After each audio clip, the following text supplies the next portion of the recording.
Dune Part 2 movie review. Spoiler free. Don't forget.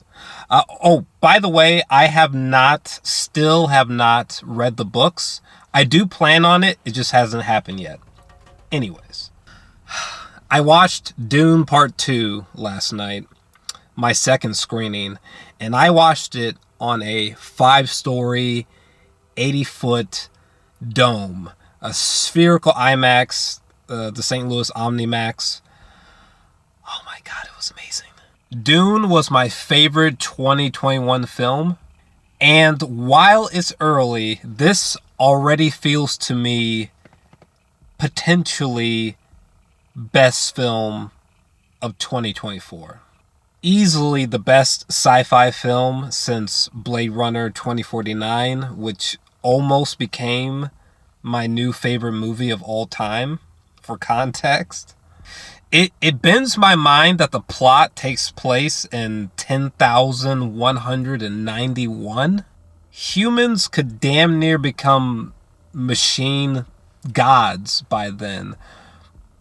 But that's a conversation for another time. This is better than the original film by a landslide.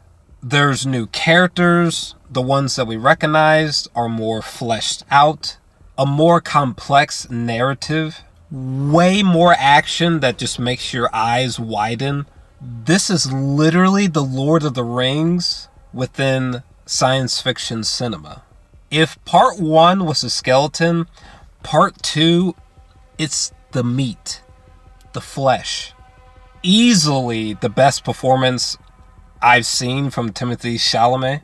Swinging from a young, boyish man falling in love to eerie darkness seeping out from within in pursuit of revenge of his father. Timothy utterly nails every emotion. That's not hope! You will see the beauty and the horror. The moment where he shouts, I am Paul Atreides, Duke of Arrakis. That whole scene is one of the darkest, chills-inducing storytelling I've seen in ages for a sci-fi film. Especially since maybe perhaps he's a morally unreliable character. It's deep. The opening narration from Florence Pugh, which gave serious Cate Blanchett voiceover Lord of the Rings vibes. The trippy action thriller moments during the eclipse, which was that a dual moon eclipse? So many quotables, so much weird, visually psychedelic sequences.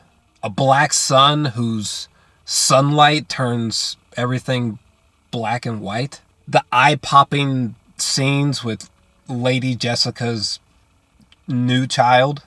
The wild religious ritual performed when one of the Fremen die. Kill them all! Rats! Rats! The sublime score. The auditorium shaking sound design.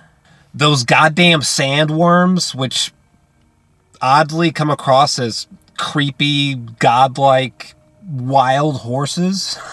This series may replace Star Wars for me. Hell, I think it gave birth to Star Wars. I'm looking at you, Tatooine. Austin Butler, so far, is easily my favorite character from this film. He completely took me aback with his shockingly layered, sinister performance. Imagine the crazed soundscapes of Death Grips, but as a evil, villainous man. That's him. He went full goblin mode. Noided.